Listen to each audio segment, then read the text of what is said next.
You want to realize where you are is a launch pad, not a trap door. Where you're standing right now is going to propel you forward, not pull you down. But when we tell ourselves a story and a narrative that where I am is the worst place ever, it forces us to stay there. You're not stuck.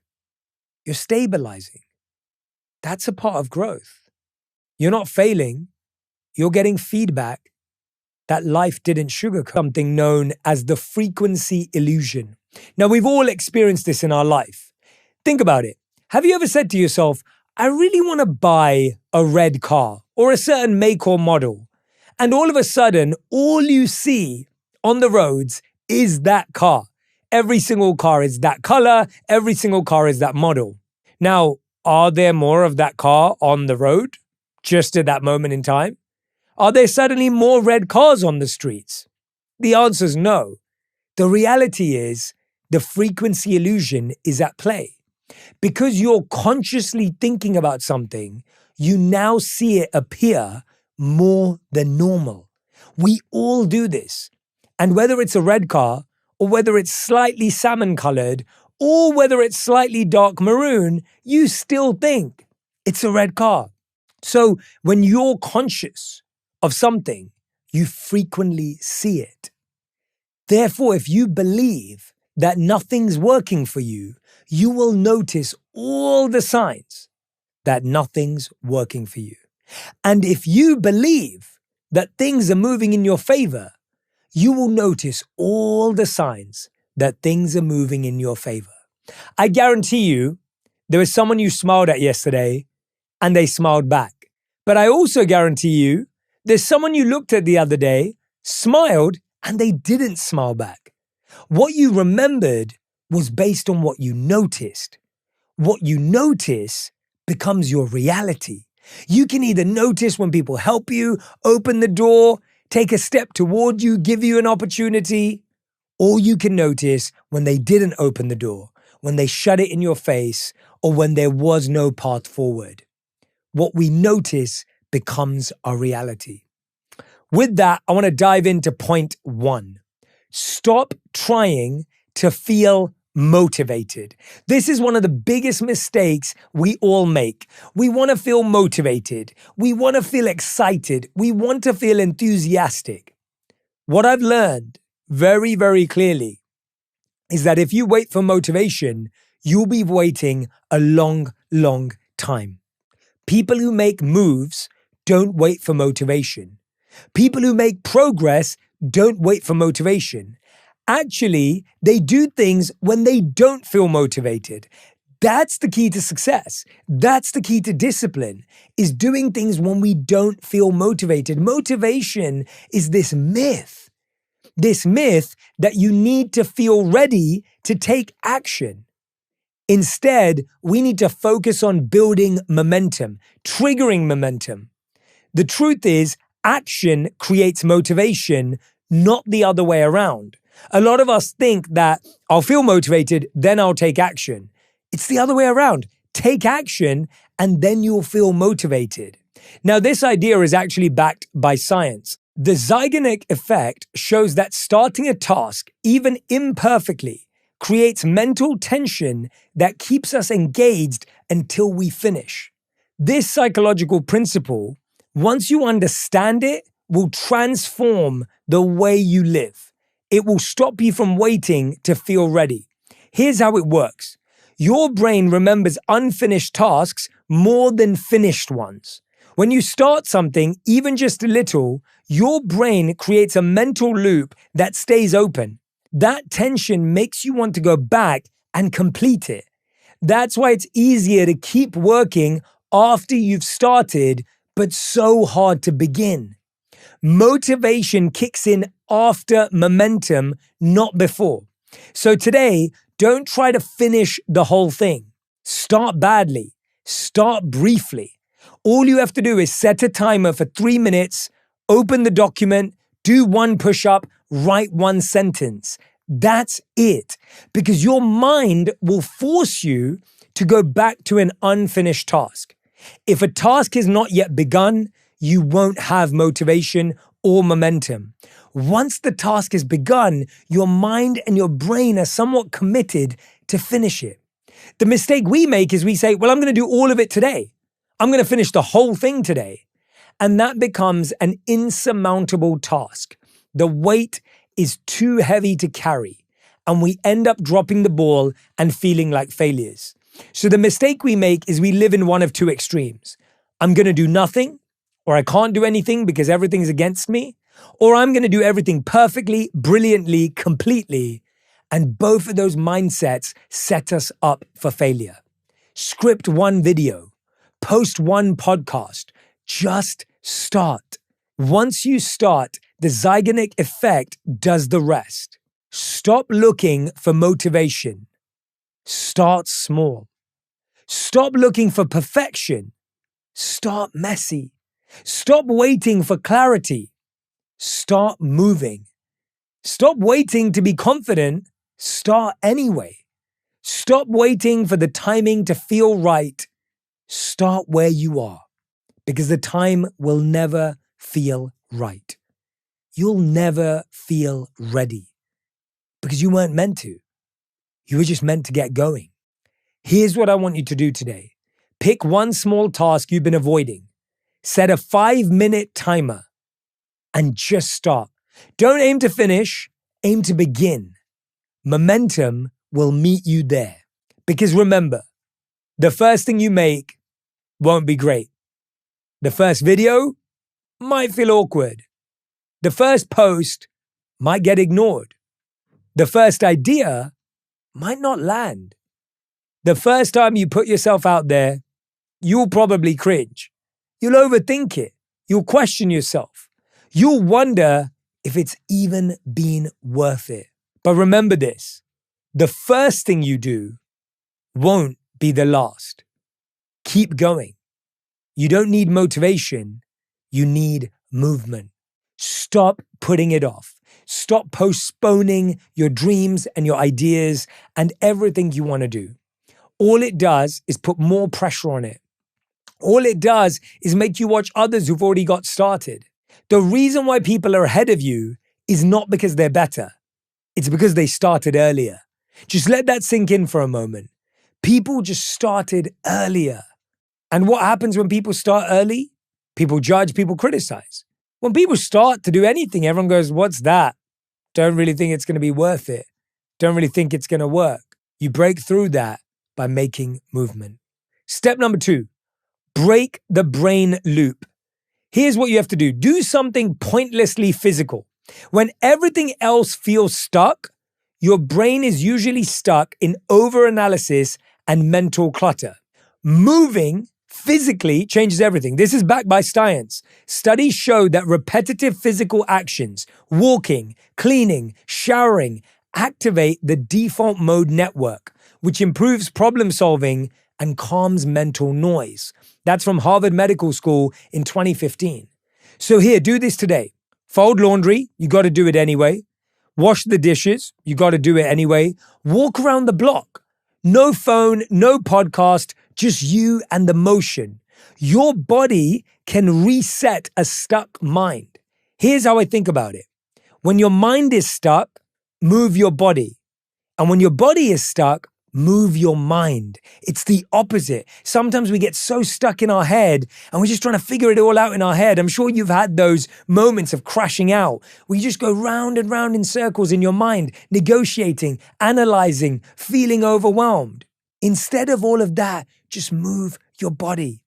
I've heard this from people firsthand, whether you're stuck after a breakup, whether you're stuck because you didn't get promoted, whether you're stuck because you're feeling like you don't have energy or you feel like you don't have motivation. The people who end up at a kickboxing class, end up walking around the block, end up going for a run, end up hanging out with their friend at the gym. Even just that act gets you out of that rut. It makes you unstuck. You don't have to wait for your mind to move. That's the mistake. If you're overwhelmed, you're stuck in anxiety, don't wait for your mind to move.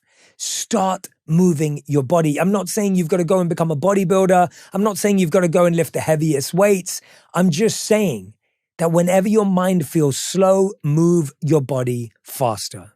Step number 3, This one's a big one. This is the one that is holding everyone back.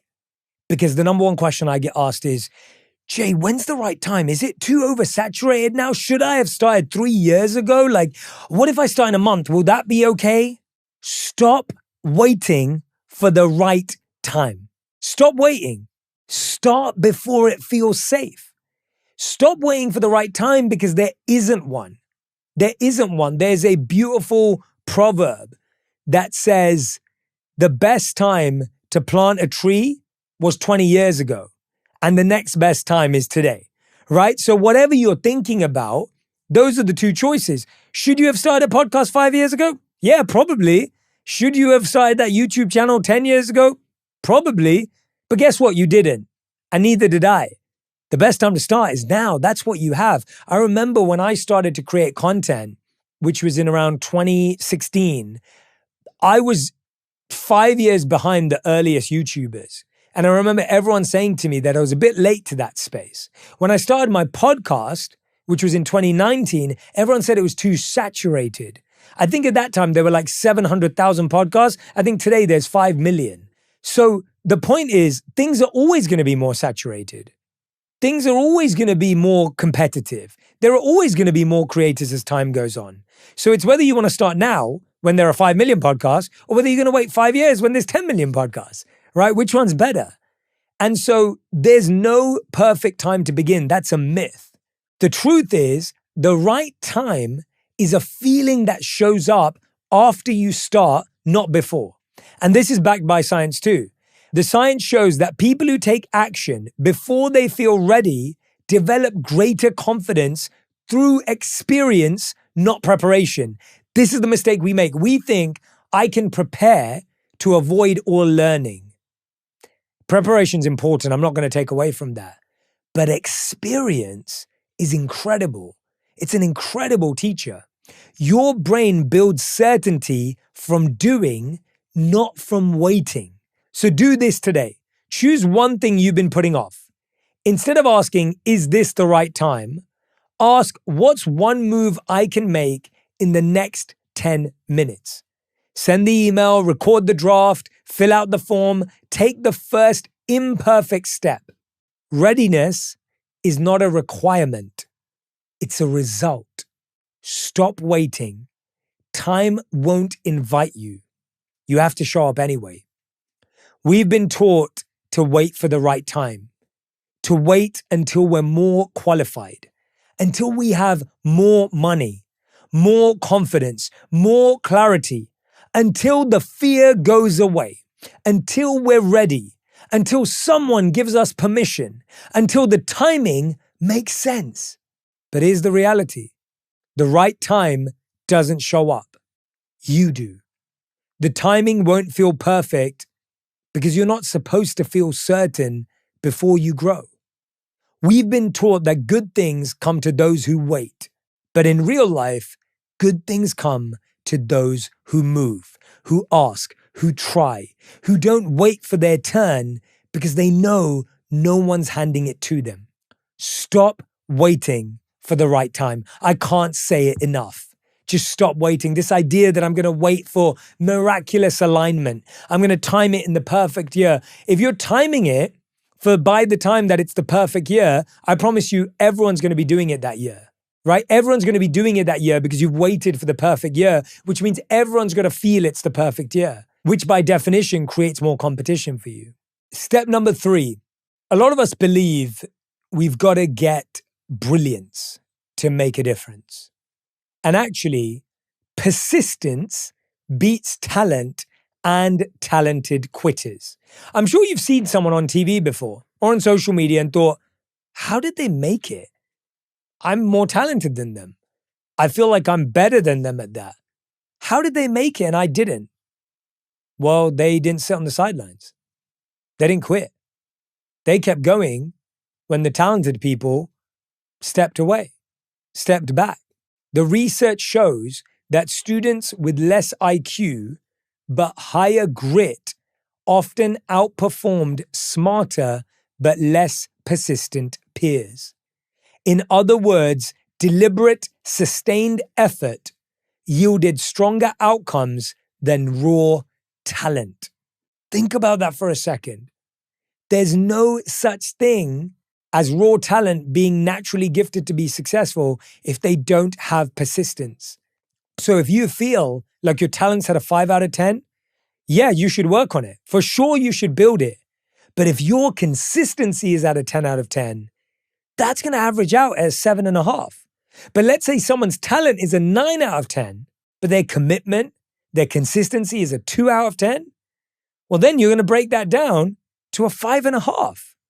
They're 2 points behind you because of the average. So stop waiting to feel good enough. Stop waiting to feel talented enough. Stop waiting to feel like you're the best in the game. There's a beautiful quote by Zig Ziglar that I love. You don't have to be great to start, but you have to start to be great. Right? This idea that I have to be great when I start. I have to have a video that goes viral. I have to have a book that sells 1 million copies right off the bat. That's the pressure we're putting on ourselves. And we're all becoming paralyzed by the pressure of perfection instead of making progress and being consistent and finding our genius within that. One thing I want to address here is this myth of you missed your window. How many times have you ever had that experience and you feel, I missed my chance? That could have been me. I could have been happily married now. I should have had that career. I missed my time. Didn't work. Wow, I wish I didn't give up then. Here's the truth. That was the myth. Life rarely moves in straight lines. There are always new entry points.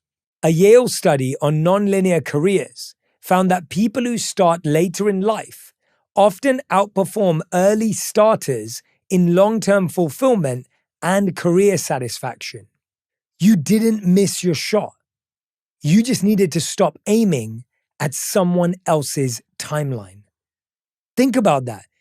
You didn't miss your shot. You just needed to stop aiming at someone else's timeline. You didn't miss your chance. You just needed to stop focusing on someone else's deadline. You didn't miss your opportunity. You just needed to stop focusing on other people's doors. One of my favorite quotes is from Imam al-Shafi. He said, "My heart is at ease, knowing what was meant for me will never miss me, and that which misses me was never meant for me. What missed you was never for you, and what is for you will never miss you." We have to recognize that where we are and what we've experienced and the talents and the skills you have and the resilience you have and the grit you have is the exact cocktail that you need to create the future that you want. So I want you to start labeling the fog differently. Name what's actually missing. People say, I feel stuck. But what they really mean is, I'm overwhelmed. I'm afraid to fail. I'm comparing myself to everyone, right? I'm sure you can relate. The process of affect labeling shows that naming emotions reduces activity in the amygdala and restores prefrontal cortex function, aka clear thinking. So here's what I want you to do today. Open your notes app or journal and complete the sentence. Right now, I feel stuck because. Then ask, is this about clarity, confidence, or control? You can't fix what you won't name. So when we say things like, I'm just stuck, imagine you were driving down a road and your maps went off because you lost Wi-Fi, you lost data, and you end up and you're like, okay, I'm stuck. Cool. How helpful is that information? Not at all. Not at all, right? But if you're like, hey, I'm at the intersection of this road and this road, I can see a hotel on my right-hand corner. It's got this name. Okay, let me think about where am I facing? Right? It's much better to label it. It's much better to know. If you manage to get some reception back, you could know where you were. You could place where you were. And so labeling your emotions is so important, and you can't fix what you won't name. The next step is make peace with the plateau. You're not broken, you're in between growth spurts. Neuroscience shows that periods of frustration or boredom often precede breakthroughs. This is when the brain reorganizes for deeper learning.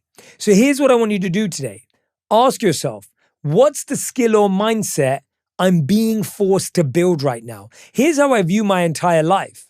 I literally ask myself, what is the skill I'm missing between where I am and where I want to be? There's just a skill. It could be public speaking, could be negotiation, could be communication. If you want a promotion and you're not getting it, what is the skill you're missing? Is the skill networking? Is the skill relationship building? Is the skill presenting skills, right? What is it? Often we don't think it's a skill. We think it's working harder. We think it's impressing someone. We think it's making ourselves look better. What's the skill? Then write 3 ways this stuck season might be strengthening you. You want to realize where you are is a launch pad, not a trap door. Where you're standing right now is going to propel you forward, not pull you down. But when we tell ourselves a story and a narrative that where I am is the worst place ever, it forces us to stay there. You're not stuck. You're stabilizing. That's a part of growth. You're not broken. You're piecing things back together in a new way. You're not lost. You're stepping away from paths that weren't for you. You're not stuck. You're learning to sit still with yourself. You're not behind. You're moving at the speed of healing. You're not failing. You're getting feedback that life didn't sugarcoat. You're not weak. You're stretched and still standing. You're not falling apart. You're undoing what was never meant to last. You're not confused. You're finally seeing things clearly, even if it hurts. You're not empty. You're unlearning the noise that used to fill the void. You're not too late. You're right where your next chapter starts. Next step, shrink the vision, save the dream. Stuckness often comes from thinking too big all at once. A lot of people say, think big, have a big goal, have a big vision. I'm not against that if that works for you, but I think there are 2 types of people. People who work well with a big dream and people who work well with a small step. Know which one you are. Some people are more motivated when they know they're working towards something huge. Some people are more motivated when they know they're working towards something small. Because to some people, the big thing is overwhelming and scary. And to some people, the small thing is boring and irrelevant. Have self-awareness. Research on goal gradients shows that people are more likely to keep going when they see quick, early wins. Your brain needs small amounts of proof and evidence. That's what it's looking for. Your brain needs small proofs. So do this today. Instead of asking what my purpose is, ask what's one thing I can finish today that moves me an inch closer to where I want to go. Then do it. Shrink the goal. Don't shrink yourself. Stop feeling the pressure to do something big. Start with small steps. Start by making your bed. Start by answering 1 email. Start by drinking a glass of water. Start by writing the first sentence. Start by getting through the next hour, not the whole year. Start with what's in front of you, not what's expected of you. Start small enough that you can't make excuses. Start often enough that it becomes who you are. Because big things don't begin big. They begin when you do.